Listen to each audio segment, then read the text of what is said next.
Long ago, in the land of Canaan, there lived a young man named Joseph. He was the 11th son of Jacob, and from the day he was born, Joseph was special. His father loved him dearly, more than all his brothers, because he was the son of his old age. Jacob showed this deep love by giving Joseph a beautiful coat, a coat of many colors, dazzling and bright, a symbol of favor and affection. But not everyone celebrated Joseph's blessings. His brothers saw the love their father had for him, and in their hearts, jealousy took root. Joseph had dreams that one day he would rise to a position of great honor, and that even his family would bow before him. Innocently, he shared these dreams with his brothers, not knowing how deeply it would wound their pride. Their jealousy soon turned to hatred. They couldn't stand the sight of Joseph.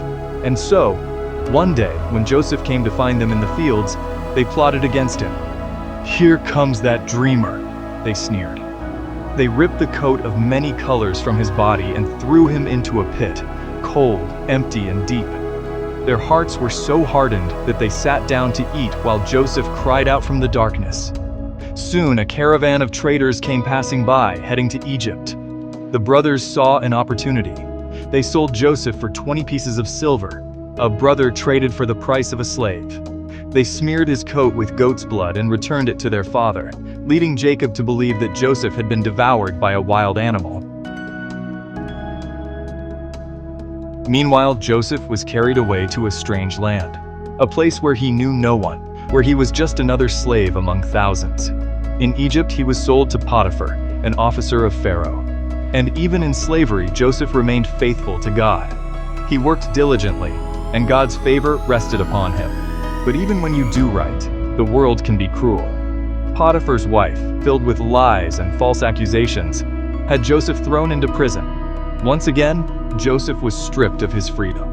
Once again, he sat alone in darkness. Yet Joseph did not give up hope.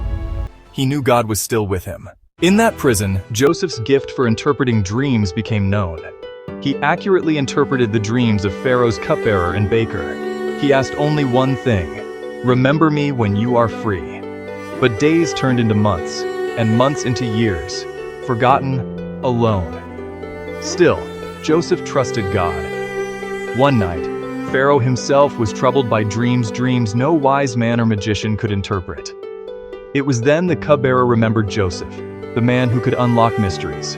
Joseph was brought from the prison, cleaned up, and stood before the most powerful man in the world. Joseph, with humility and boldness, interpreted Pharaoh's dreams. He explained that 7 years of abundance were coming, followed by 7 years of famine. He not only explained the dreams, he gave a plan for survival. Pharaoh was so impressed, he appointed Joseph as second in command over all of Egypt.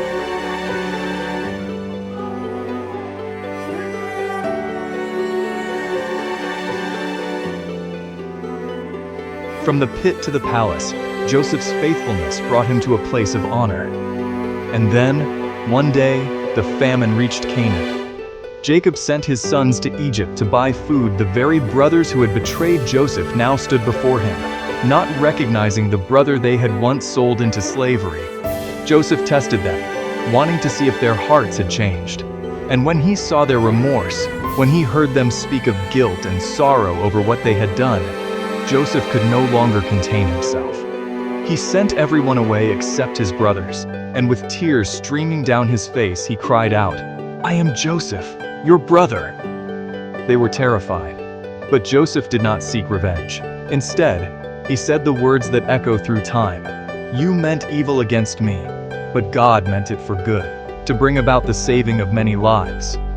Joseph reunited with his father Jacob, and his entire family moved to Egypt, where they lived under Joseph's protection.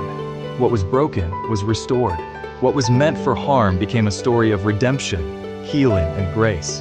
Joseph's story is a testimony to God's faithfulness, even when dreams seem shattered, even when betrayal cuts deep, even when years of waiting seem endless. God is at work. Trust Him. Like Joseph, your story is not over. Your dreams are not dead. In the hands of God, they are simply being prepared for something greater.